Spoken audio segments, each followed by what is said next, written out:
اعوذ باللہ من الشیطان الرجیم بسم اللہ الرحمن الرحیم اتأمرون الناس بالبر وتنسون انفسکم وانتم تتلون الکتاب افلا تعقلون۔ کیا تم لوگوں کو نیکی کا حکم دیتے ہو اور اپنے آپ کو بھول جاتے ہو حالانکہ تم کتاب پڑھتے ہو، پھر کیا تم عقل نہیں رکھتے؟ اللہ تعالیٰ ارشاد فرماتا ہے، اے اہل کتاب، تم لوگوں کو تو نیکی کا حکم دیتے ہو اور یہ بڑی اچھی بات ہے، مگر تمہیں یہ بات کس طرح زیب دیتی ہے کہ تم اپنے آپ کو بھول جاتے ہو۔ لوگوں کو جس نیکی کے کرنے کا کہتے ہو اسے خود نہیں کرتے، حالانکہ تم کتاب پڑھتے ہو، جانتے ہو احکام الہی میں کوتاہی کرنے والے کے بارے میں اس میں لکھا گیا ہے۔ افلا تعقلون، یعنی کیا تم سمجھتے نہیں کہ تم اپنے ساتھ کیا کر رہے ہو؟ اس مدہوشی سے ہوش میں آؤ۔ فرمانے باری تعالیٰ ہے، کیا تم لوگوں کو نیکی کا حکم دیتے ہو اور اپنے آپ کو بھول جاتے ہو؟ کے بارے میں روایت کیا گیا ہے کہ بنی اسرائیل لوگوں کو تو اللہ کی اطاعت، تقوی اور نیکی اختیار کرنے کا حکم دیتے تھے اور خود اس کی مخالفت کرتے تھے۔ اسی بات پر اللہ تعالیٰ نے انہیں آر دلائی ہے۔ اس آیت کی تفسیر میں ابن جریج نے کہا ہے کہ اہل کتاب اور منافقین لوگوں کو تو نماز روزے کا حکم دیتے تھے مگر خود عمل نہیں کرتے تھے، تو اس پر اللہ تعالیٰ نے انہیں آر دلائی، لہٰذا جو شخص نیکی کا حکم دے اسے چاہیے کہ وہ سب سے پہلے خود اس پر عمل کرے۔ ابن عباس سے روایت ہے، کیا تم لوگوں کو نیکی کا حکم دیتے ہو اور اپنے آپ کو بھول جاتے ہو، یعنی اپنے آپ کو چھوڑے دیتے ہو حالانکہ تم کتاب تورات پڑھتے؟ کیا تم سمجھتے نہیں ہو؟ یعنی تمہارے پاس جو علم نبوت، عہد و پیمان تورات کی صورت میں ہیں، اس کی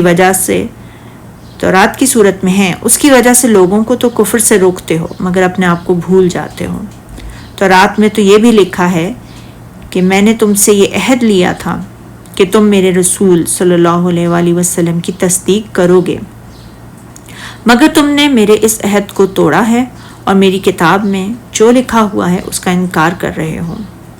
الغرض اللہ تعالیٰ نے ان کی اس روش کی وجہ سے ان کی مذمت کی ہے اور اپنے بارے میں جس غلطی کا ارتکاب کر رہے تھے اس پر متنبہ کیا ہے کہ وہ لوگوں کو تو نیکی کا حکم دیتے تھے مگر خود اسے نہیں کرتے تھے۔ اللہ تعالیٰ نے نیکی کا حکم دینے پر ان کی مذمت نہیں کی، کیونکہ نیکی کا حکم دینا تو بذات خود نیکی ہے اور عالم کے لیے یہ واجب ہے کہ وہ دوسروں کو نیکی کا حکم دے، لیکن اس کے ساتھ ساتھ اس کے لیے یہ بھی واجب اور اولا ہے کہ وہ خود بھی نیکی کرے اور نیکی کرنے والوں سے خود پیچھے نہ رہے، جیسا حضرت شعیب علیہ السلام نے فرمایا تھا سورہ ہود میں، اور میں نہیں چاہتا کہ جس امر سے میں تمہیں منع کروں خود اس کو کرنے لگوں، میں تو جہاں تک مجھ سے ہو سکے تمہارے معاملات کی اصلاح چاہتا ہوں اور اس بارے میں مجھے توفیق کا ملنا اللہ ہی کے فضل سے ہے، میں اسی پہ بھروسہ رکھتا ہوں اور اسی کی طرف رجوع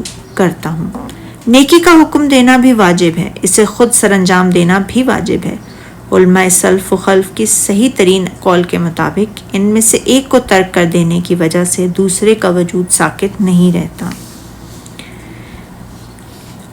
جیسے رسول اکرم صلی اللہ علیہ وسلم نے ارشاد فرمایا ایک حدیث میں کہ ایک شخص کو قیامت کے دن لایا جائے گا اور اسے جہنم میں ڈال دیا جائے گا، جس سے اس کی آنتیں باہر نکل آئیں گی۔ وہ جہنم میں ان کے ارد گرد چکر کھاتا رہے گا، جس طرح گدھا چکی کے ارد گرد چکر کھاتا ہے۔ جہنمی اس کے گرد جمع ہو جائیں گے اور اس سے پوچھیں گے کہ تجھے کیا ہوا؟ کیا تم ہمیں نیکی کا حکم دیتا اور برائی سے منع نہ کرتا تھا؟ وہ جواب دے گا، ہاں، میں تمہیں تو نیکی کا حکم دیتا تھا مگر خود نیکی نہیں کرتا تھا، تمہیں برائی سے روکتا تھا مگر خود برائی کا ارتکاب کرتا تھا۔ اس حدیث کو امام بخاری اور مسلم نے بھی روایت کیا ہے۔ ابراہیم نجار رحمۃ اللہ علیہ فرماتے ہیں کہ میں 3 آیات کی وجہ سے وعظ کرنے کو پسند نہیں کرتا، اور وہ 3 آیات یہ ہیں، اتأمرون الناس بالبر وتنسون انفسکم، یہ کہ عقل کی بات یہ ہے کہ تم لوگوں کو نیکی کا تو کہتے ہو اور اپنے آپ کو فراموش کیے دیتے ہو۔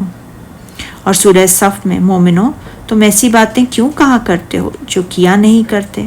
اللہ اس بات سے سخت بیزار ہے کہ ایسی بات کہو جو کرو نہیں۔ اور تیسری آیت جو اللہ تعالیٰ نے شعیب علیہ السلام کے بارے میں خبر دیتے ہوئے فرمایا، اور انہوں نے کہا سورہ ہود میں، اور میں نہیں چاہتا کہ جس امر سے میں تمہیں منع کروں خود اس کو کرنے لگوں، میں تو جہاں تک مجھ سے ہو سکے تمہارے معاملات کی اصلاح چاہتا ہوں، اور اس بارے میں مجھے توفیق کا ملنا اللہ ہی کے فضل سے ہے، میں اسی پر بھروسہ رکھتا ہوں اور اسی کی طرف رجوع کرتا ہوں۔